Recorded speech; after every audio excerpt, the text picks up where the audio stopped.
Right, so cigarettes may kill, but in Tunisia they apparently also defy gravity. That at least is what the Tunisian Interior Ministry would have us believe after the family boat of the Global Sumud Flotilla erupted into flames in Sidi Bou Said. Officials claimed a rogue lighter or lifejacket mishap, a story so absurd it makes weapons under the hospital sound credible. Activists, meanwhile, produced a video of a flaming object dropping from the sky, and one eyewitness swore he saw a drone. Draw your own conclusions. What matters is why Israel, armed to the teeth with jets and submarines, is suddenly terrified of sailboats with food, medicine and Greta Thunberg aboard. Because who else could this possibly have been? When a state quakes at conscience more than rockets, it tells you its blockade is crumbling faster than any flotilla can sink it. Right, so it is not every day that a cigarette falls from the sky trading flames, yet if one were to believe the Tunisian Interior Ministry, that is precisely what happened at Sidi Bou Said, the picturesque harbour near Tunis, where the family boat of the Global Sumud Flotilla was docked. According to officials, a lighter or cigarette had somehow ignited life jackets, setting the vessel ablaze. The activists, however, told a different story.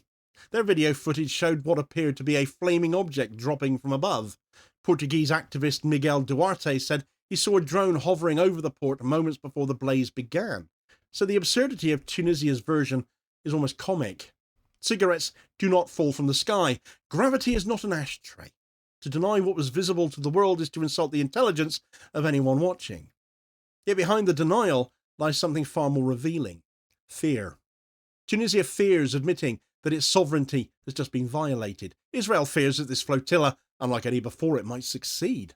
And the activists, far from intimidated, have turned the attempted sabotage into fuel for their determination.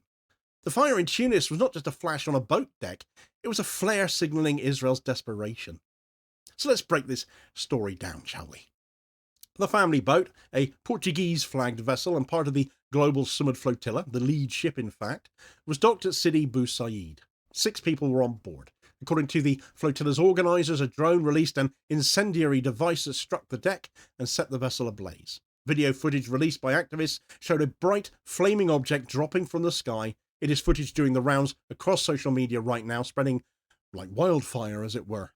Al Jazeera reported on the incident, noting that the activists insist it was a deliberate attack.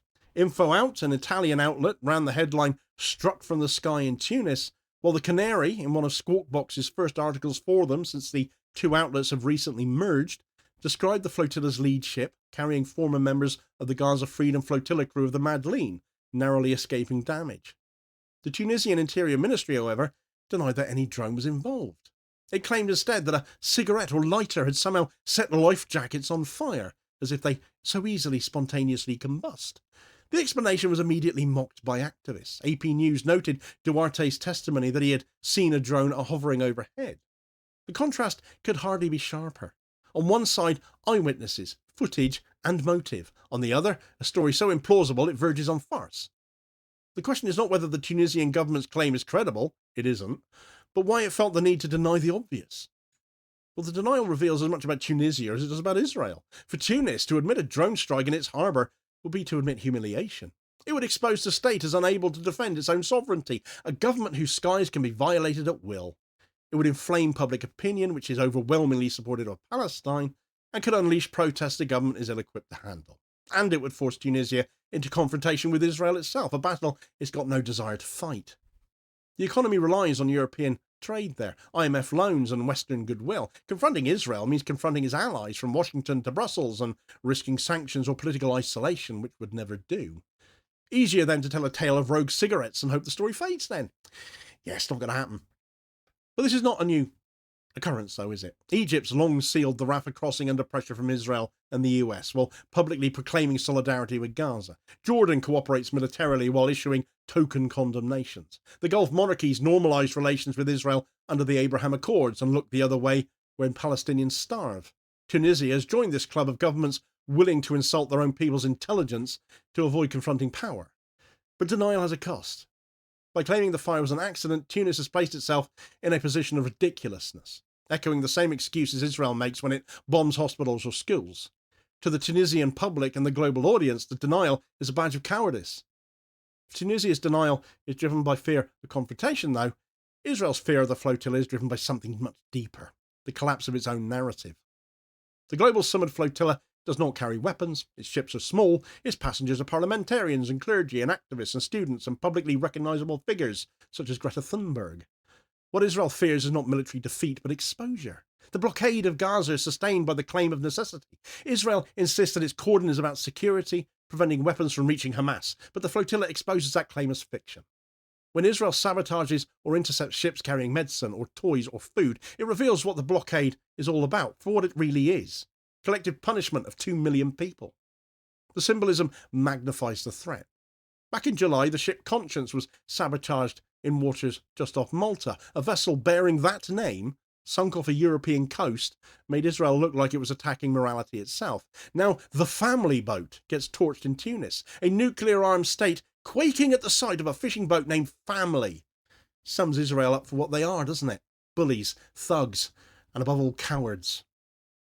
The greater the flotilla's scale, the sharper Israel's fear, and scale is what sets this flotilla apart, of course.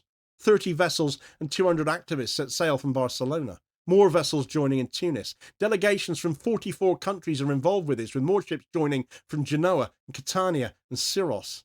When fully assembled, the flotilla is expected to field 50 to 60 vessels carrying more than 500 people. So this is not a handful of activists easily dismissed as radicals. This is a multinational armada of conscience, including MPs and high-profile figures.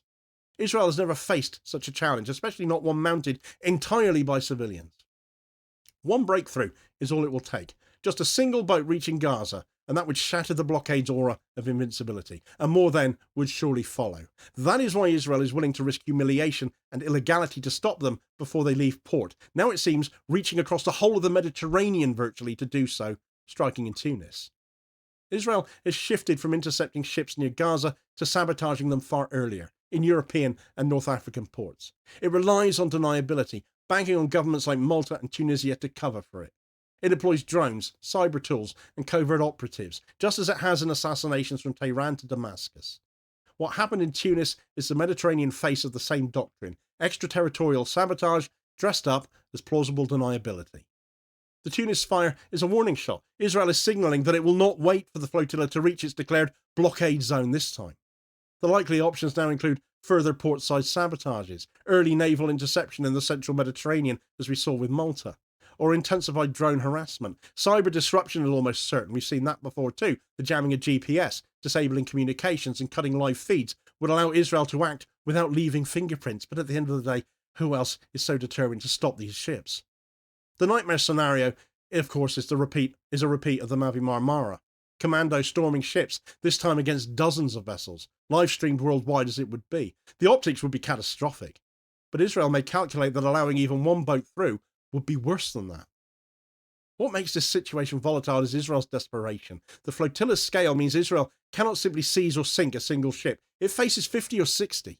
Backed by global attention, every tactic risks exposure. Drones over Tunis, just the start of it. Yet the activists remain undeterred. Organisers declared no action will stop us. The family boat is damaged, but it's still afloat. A metaphor for the flotilla's resilience, if you like. In Tunis, crowds gathered waving Palestinian flags, chanting Free Palestine. UN Special Rapporteur Francesca Albanese, who is in Tunis, warned that if Israeli responsibility is proven, it would mark a violation of Tunisian sovereignty, and surely that's an inevitability, unless, of course, Tunisia is too afraid to investigate an attack on its own territory. Far from deterring participation, this incident has underscored the courage of those who risk sailing. The flotilla thrives on non-violence. Its legitimacy comes from transparency. Every Israeli attempt to smear them as Hamas sympathisers collapses in the face of their openness. Each act of sabotage only sharpens the contrast. Unarmed activists with food and conscience versus a militarised state terrified of both.